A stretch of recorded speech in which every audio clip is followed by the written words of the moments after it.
अस्सलाम students, welcome back to our new video. आज की जो वीडियो है वो केमिस्ट्री 11 से फर्स्ट चैप्टर बेसिक कंसेप्ट्स, जिसके हम कुछ एमसीक्यू सॉल्व करेंगे, क्योंकि ये एमसीक्यू अक्सर जो है एंटी टेस्ट वगैरह में आते हैं, मेहरान एनईडी वगैरह के। ठीक है, तो आज जो है मैंने स्टार्ट किया है केमिस्ट्री से, तो केमिस्ट्री का हम एक पूरे चैप्टर के आपके साथ जो है एमसीक्यू सॉल्व करेंगे। So let's start. So the first question is the mass of 1 mole of electron is. ठीक है, अब हमें इलेक्ट्रॉन का मास बताना है। ठीक है, वो कितना होता है। ए हमारे पास ऑप्शन है 1.008 mg, B 0.14 mg, C 0.54 mg and D 0.054 mg। So the correct answer is C 0.54 mg। इसको मैं कर देता हूँ टिक। ठीक है, ये आपका हो गया पहले MCQ solve. Now second question, 27 grams of aluminum will react with how much mass of O2 to produce aluminium oxide। अब आपको क्या बताना है, अगर 27 grams of aluminum रिएक्ट कर रहा है आपका किसके साथ, O2 के साथ, तो फिर आपको बताना है मास किसका, O2 का। तो O2 का मास जो है वो ऑप्शंस आते हैं हमारे पास 8 grams of oxygen, 16 grams of oxygen, 32 grams of oxygen and 24 grams of oxygen। So the correct answer is 24 grams of oxygen। Okay, now third question, the number of moles of NO2 which contains 16 grams of oxygen is। अब आपको किसके moles बताने हैं, आपको NO2 के moles बताने हैं, जिसके अंदर आपके ऑक्सीजन कितने हैं, 16 ग्राम्स है। तो इसके जो ऑप्शंस हैं वो आपके पास आ जाते हैं 0.25, 0.50, 1.0 and 1.50। So the correct answer is 0.50। Okay, ये आपका थर्ड एमसीक्यू सॉल्व हो गया। Now question number 4, the volume occupied by 2 grams of neon at standard temperature pressure. अब आपको क्या बताना है कि कितना वॉल्यूम ऑक्यूपाई करती है neon gas, 2 grams of neon gas at standard temperature and pressure. अब इसमें जो है आपको वॉल्यूम बताना है, वॉल्यूम आपको दिया हुआ है डीएम क्यूब्स के अंदर। ठीक है, so the first option is 2.24 DM cube, second option is 22.4 dm cube and third option is 1.12 dm cube and D option is 11 centimeter cube। So the correct answer is 2.24 dm cube। अब क्या है कि 2.24 dm cube volume occupy करेगी neon gas, कितनी, 2 grams of neon gas at standard temperature and pressure.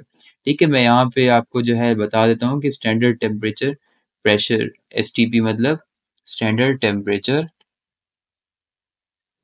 Pressure, standard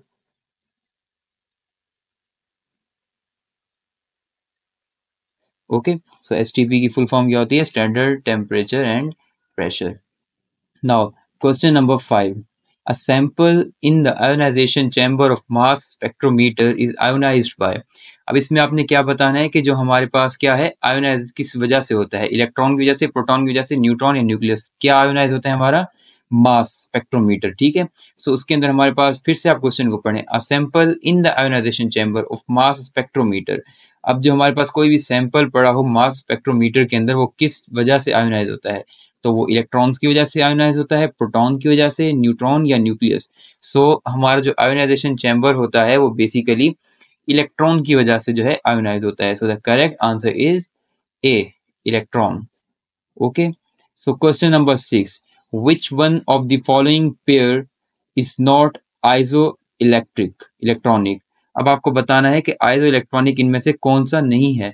तो जो question है हमारे वो आ जाता है carbon monoxide gas and Na2, Na plus neon, calcium and argon, potassium and argon.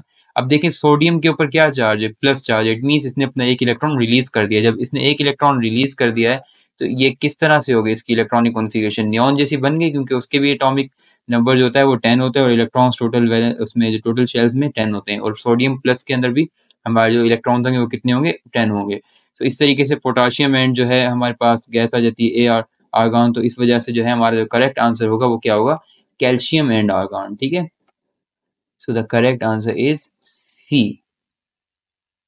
After that, question number 7, which one of the following is not a molecular ion। ठीक है, molecular ion कौन सा नहीं है, Na, N2 plus, CH4 plus, C6H8 plus and D NH4 plus. अब आप अंदाजा लगाएं कि इसमें से जो है इसका करेक्ट आंसर क्या होगा।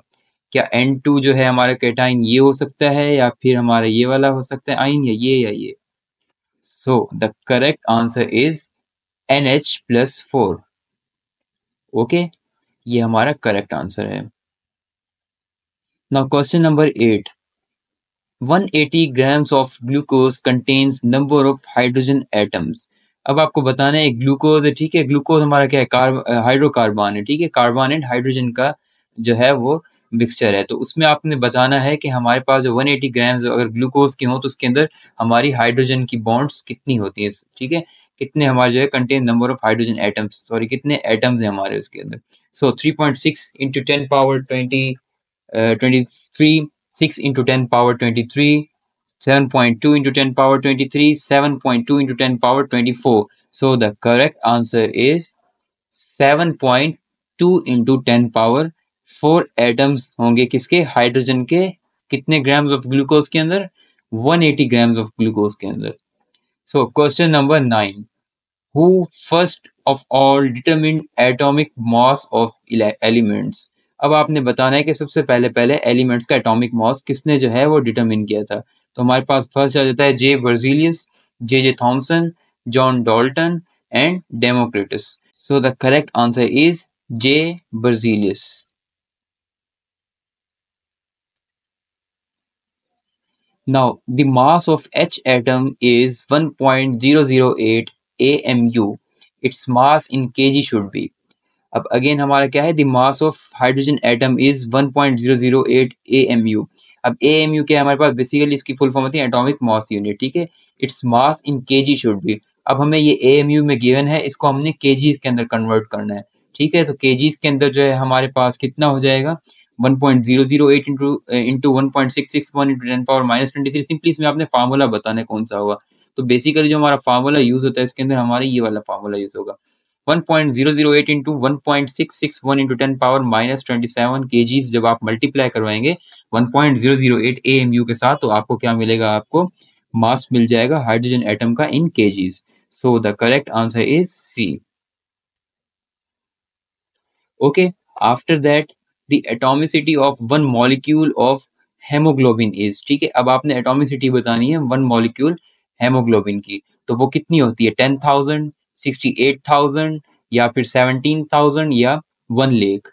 सो the correct answer is 1 lakh.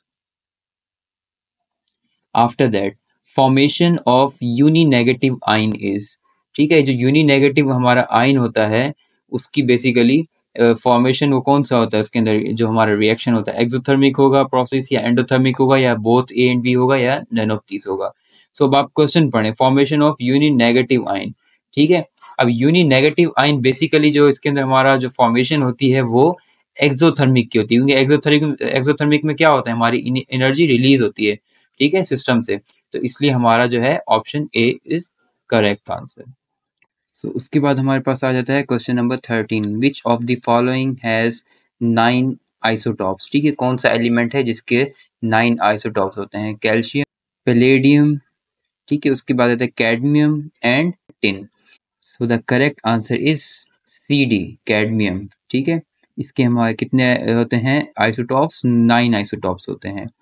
After that, which of the following will form single peak in mass spectrograph, ठीक है, इसमें जो है हमसे क्या पूछ रहे हैं कि जो हमारा सिंगल पीक मास स्पेक्ट्रोग्राफ में कौन बनाएगा, आयोडीन, आर्सेनिक, फ्लोरीन या फिर ऑल ऑफ दीज, ठीक है। सो इसमें आपको क्या बताना है, सिंगल पीक। सो सिंगल पीक बेसिकली बनाएगा हमारा, कौन बनाएगा, आयोडीन, आर्सेनिक एंड फ्लोरीन, मतलब तीनों बनाएंगे हमारे। सो the correct answer would be all of these. Okay, so question number 15, which one of the following contains maximum number of molecules, ठीक है, molecules, maximum number of molecules किस में होते हैं हमारे, 16 grams of CH4, 16 grams of O2, 16 grams of SO2 and 16 grams of H2O। अब आपको बताना क्या है, molecules maximum। so maximum molecules basically होते हैं हमारे किस में, CH4 में होते हैं हमारे। Okay, so the correct answer is 16 grams of CH4। After that, question number 16. Atoms of all the elements always contain in nucleus. Nucleus में क्या होता है? बेसिकली प्रोटॉन होता है, प्रोटॉन एंड न्यूट्रॉन होता है, या जस्ट न्यूट्रॉन होता है, या इलेक्ट्रॉन एंड न्यूट्रॉन होता है. सो हमारा जो एटम होता है उसके न्यूक्लियस में बेसिकली प्रोटॉन एंड न्यूट्रॉन होता है. ठीक है. इलेक्ट्रॉन जो होता है वो बाहर से रिवॉल्व करता है अपने शेल्स के अंदर, और न्यूक्लियस में प्रोटॉन एंड न्यूट्रॉन होता है. Proton positively charge, neutron neutral, या जिसके ऊपर कोई चार्ज ना हो. Now question number 17. Actual yield of a chemical reaction is always less than theoretical yield. अब क्या बोल रहा है कि हमारी जो एक्चुअल यील्ड होती है केमिकल रिएक्शन में वो हमेशा कम होती है थियोरेटिकल यील्ड से. अब बेसिकली एक्चुअल यील्ड क्या होती है? जो हम कोई भी रिएक्शन करवाएं उसमें जो हमारी प्रोडक्ट बनती है, ठीक है, वो हमारी एक्चुअल यील्ड होती है. थियोरेटिकल यील्ड वो होती है जो हम आइडियल कंडीशंस के ऊपर जो है हम सोचते हैं कि हमारी जो है मैक्सिमम हमें कितना मिल सकता है प्रोडक्ट. ठीक है. तो वो हमारी क्या होती है? थियोरेटिकल यील्ड होती है. अब इसमें हम बताना क्या है कि actual yield of chemical reaction is always less than होती है. वजह क्या है उसकी? Side reaction, wastage of products, reversible reaction and all of these. So इसमें जो है आपको क्या बताना है कि ये क्यों होती है कम. सो बेसिकली हमारा जो ये एक्चुअल यील्ड जो है वो हमेशा ज़्यादा होती है, कम होती है थियोरेटिकल यील्ड से. उसकी वजह ये क्योंकि उसके अंदर हमारा साइड रिएक्शन होता है, वेस्टेज ऑफ प्रोडक्ट्स भी होते हैं, रिवर्सिबल रिएक्शन भी होता है, जिसकी वजह से हमारी वो कम होती है, and D all of these. So the correct option would be all of these. ठीक है. Now mass of sodium in 53 grams of Na2CO3 is. अब आपने मास ऑफ सोडियम बताना है कितना होगा किसमें? 53 ग्राम्स ऑफ Na2CO3. ठीक है, सोडियम कार्बोनेट है हमारे पास, इसके अंदर आपको मास बताना है सोडियम का. अब हमें पता है कि सोडियम का जो बेसिकली मास होता है वो होता है 11.5 समथिंग. सो हमारे कितने मॉलिक्यूल्स यूज हो रहे हैं? सोडियम के 2 मोल्स यूज हो रहे हैं. तो हम क्या यूज करेंगे? 2 से मल्टीप्लाई करेंगे तो हमारा आंसर क्या आ जाएगा? 2.3 grams. So 23 grams would be Na2. Okay. So now question number 19. 20 moles of each magnesium and O2 react to form magnesium oxide. The amount of magnesium oxide formed would be. इसमें आपने बताना है कितनी amount हमारी use हो रही है. सो हमारी 20 ग्राम्स ऑफ जो है वो मैग्नीशियम ऑक्साइड यूज होगी, या 400 ग्राम्स यूज होगी, या फिर 800 ग्राम्स और 1600 grams. So the correct answer is 800 grams हमारी जो है वो यूज होगी दोनों की. ठीक है. After that, the number of peaks obtained in mass spectrometry shows charge on an isotope, mass of isotope, number of isotopes, relative abundance of isotopes. तो इसमें से करेक्ट आंसर कौन सा होगा? बेसिकली जो है हमारा पीक जो हमें बताता है नंबर मास स्पेक्ट्रोमेट्री में, वो बेसिकली हमें आइसोटॉप्स के बारे में बताता है. ठीक है. सो क्योंकि नंबर ऑफ, अब देखें, अब हर किसी के अपने अपने आइसोटॉप्स के नंबर्स होते हैं, तो बेसिकली हमें इसी के थ्रू पता चलता है. So the correct answer would be number of isotopes. हमें नंबर ऑफ आइसोटॉप्स के बारे में बताता है. ठीक है. उसके बाद आता है 21. Molecular mass of water 18 grams means. अब हमें बताना क्या है कि मॉलिक्यूलर मास ऑफ वाटर है 18 ग्राम्स. अब इसका बेसिकली मतलब क्या होता है कि वो 1 मोल ऑफ वाटर होगा, या ग्राम मोल होगा, या ग्राम मॉलिक्यूल होगा, या फिर ऑल ऑफ दीज होगा. तो बेसिकली हमारा जो मॉलिक्यूलर मास ऑफ वाटर अगर 18 ग्राम है तो उसका मतलब यही होता है कि हमारा 1 मोल ऑफ वाटर है, या तो फिर हमारा ग्राम मोल है, या ग्राम मॉलिक्यूल भी वही सेम चीज होती है क्योंकि वाटर मॉलिक्यूल होगा ये एक. तो इसलिए हमारा जो करेक्ट आंसर होगा वो क्या होगा? All of these, D option. ठीक है. Now question number 22. Which of the following ion formation is always exothermic? कौन सी जो है आयन फॉर्मेशन में हमेशा एक्सोथर्मिक होता है? अब बताएं आप. ये इस तरीके का ये एमसीक्यूज हम ऊपर अभी सॉल्व करके हैं. Uni negative, uni positive, di negative, या फिर di positive. So the correct answer is uni negative. ठीक है. After that, question number 23. The number of isotopes of elements with even mass number and even atomic number are. अब बताना क्या है? Number of isotope of an element. एक element है जिसके number of isotope बताने विद इवन मास नंबर, जिसका mass number भी इवन में आता है, एंड इवन एटॉमिक नंबर्स, और उसका एटॉमिक नंबर भी इवन में आता है. सो हमारे पास ऑप्शन जो है वो 280, 300, और हमारे पास आ जाता है 154 and 54. So the correct answer is 154 वो नंबर होगा जिसके ऊपर आपको इवन मास और इवन एटॉमिक नंबर पे आइसोटॉप का एलिमेंट्स के आइसोटॉप्स मिलेंगे. So which one of the following is not the monoisotopic element? कौन सा है जो मोनो आइसोटोपिक एलिमेंट नहीं है? Arsenic, uranium, iodine and gold. So the correct answer is uranium. Okay, क्योंकि यूरेनियम हमारे पास यूरेनियम के आइसोटोप होते हैं। Percentage of oxygen in calcium carbonate is. Calcium carbonate के अंदर ऑक्सीजन की परसेंटेज बतानी है कितनी होती है? 40%, 48%, 12%, 16%। सो हम बेसिकली कैसे फाइंड करेंगे? जो हमारा ऑक्सफोर्ड 3 जो होगा इसमें यूज हो रहा है, उसका जो मास है उसको बेसिकली हम डिवाइड कर देंगे टोटल मास से कैल्शियम कार्बोनेट के, और मल्टीप्लाई कर देंगे 100 से, तो हमें परसेंटेज मिल जाएगी जो कि हमारी कितनी बनेगी? तकरीबन 48%। Okay, so question number 26, which one of the following substances is used as carbon dioxide absorber in combustion analysis? ठीक है, कौन सा सब्सटेंस हमारा यूज होता है बेसिकली किसको? कार्बन डाइऑक्साइड को एब्जॉर्ब करने के लिए कंबशन के अंदर। So first option is magnesium MgCiO4 into 2, 50% of potassium hydroxide, lime water या dilute sodium hydroxide। So इसमें करेक्ट ऑप्शन जो बेसिकली होगा वो आपका होगा 50% ऑफ पोटाशियम हाइड्रोक्साइड। ओके, सो इसको मैंने क्लिक कर दिया। Now, which one of the following properties is always in whole number? Whole number में हमारी हमेशा कौन सी प्रॉपर्टी होती है? So atomic mass, atomic radius, atomic volume, atomic number. So इसमें जो बेसिकली हमारा क्या होता है हमेशा होल नंबर में, कौन सा होता है? Atomic number. So D option is correct.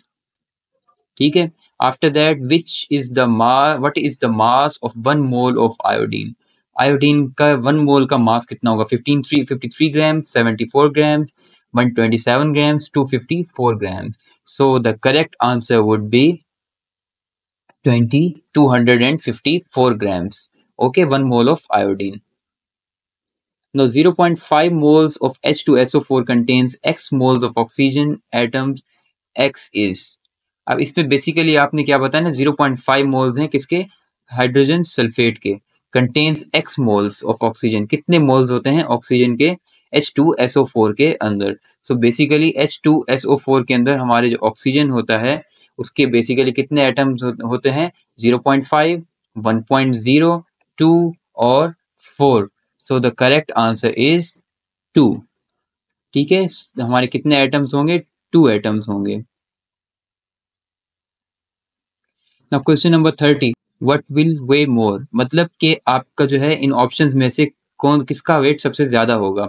2 moles of N2, 1 mole of O3, 2 moles of O2, 2 mole of carbon dioxide. अब बेसिकली ये जो सब की सब गैसेज है हमारी, ठीक है, नाइट्रोजन गैस आ गई है हमारी O3 जो हमारी बेसिकली ओजोन के अंदर होती है, ठीक है, हमारी जो है 2 moles of O2 oxygen gas हो गई हमारी, या फिर carbon dioxide.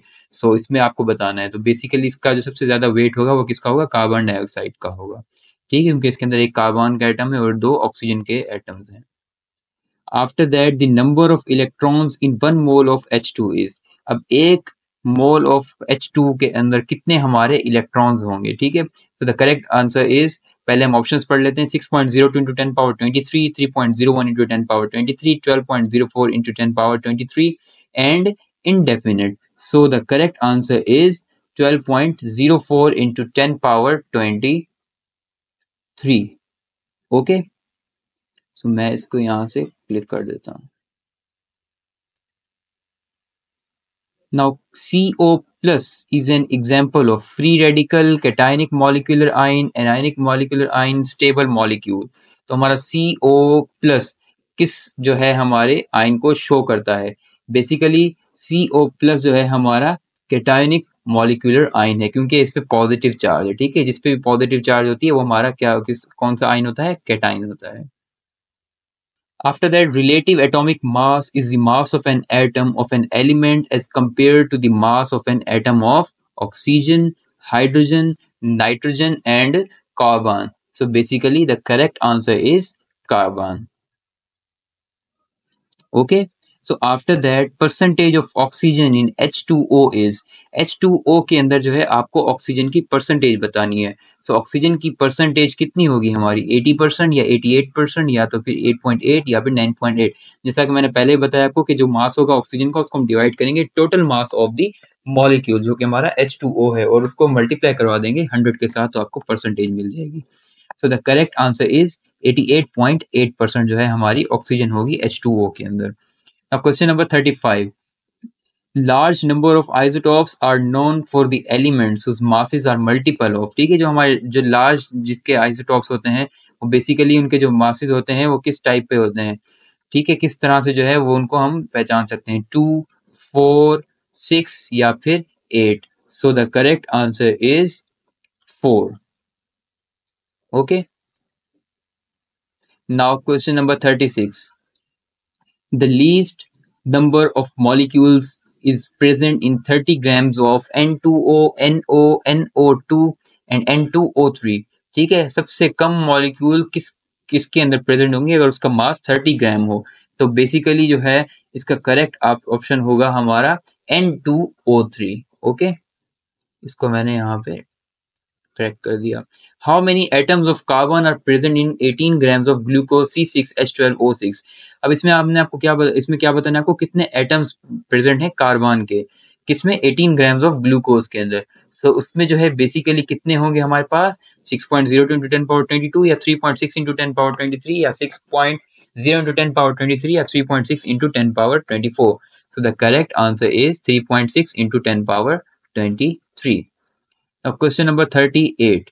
The relative atomic mass of oxygen according to C 12.000 AMU standard is। ठीक है, हमने अब क्या बताना है, रिलेटिव एटॉमिक मास बताना है ऑक्सीजन का अकॉर्डिंग टू C 12.000।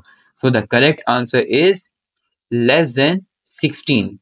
ओके, वैसे अगर दूसरे ऑप्शन देखें तो क्या होगा, मोर देन 16, 16 ओनली या नो रिलेशनशिप। सो बेसिकली इसमें करेक्ट ऑप्शन क्या होगा हमारे पास, less than 16। Now, an organic compound contains 2% of sulfur. The molecular mass of compound is। ठीक है, एक ऑर्गेनिक कंपाउंड है जिसके अंदर 2% सल्फर है, तो फिर मोलर मास उस कंपाउंड का क्या होगा, तो उस कंपाउंड का बेसिकली मोलर मास कितना होगा, 200, 800, 1600 या फिर 3200। सो the correct answer is 1600। Okay, now last question. The mass of 0.5 mole of aluminium is 13 grams, 13.5 grams, 14 grams or 27 grams. So the correct answer is 13.5 grams। ठीक है, ये मैंने आपको ऊपर ऊपर से जो है फर्स्ट चैप्टर के एमसीक्यूज जो है वो आपको सॉल्व करवा दिए हैं। अब इसको बेसिकली आपने रिवाइज करना है और इसको दोबारा से जो है वो रिपीट करना है, और एक बार आपने अगर वीडियो देख ली है तो उसके बाद आपको क्या करना है कि आपने खुद ब खुद इसको एक्सरसाइज को सॉल्व करना है विदाउट की। ठीक है, जब आप उसको एक बार सॉल्व कर लेंगे तो फिर अपने आंसर्स आप मैच करें कि आप देखें आपको कितना जो है आपने सीखा इस वीडियो में से, एंड देन आफ्टर दैट उसके बाद जो आपके जो है एमसीक्यू जो गलत हों उनको आप अगेन दोहराएं ताकि आपको ये चैप्टर अच्छे से क्लियर हो जाए। होप सो कि वीडियो आपको पसंद आई होगी। Please don't forget to subscribe our channel. ठीक है, इंशाल्लाह मिलते हैं न्यू वीडियो में एक नए चैप्टर के साथ, तब तक के लिए अल्लाह हाफिज।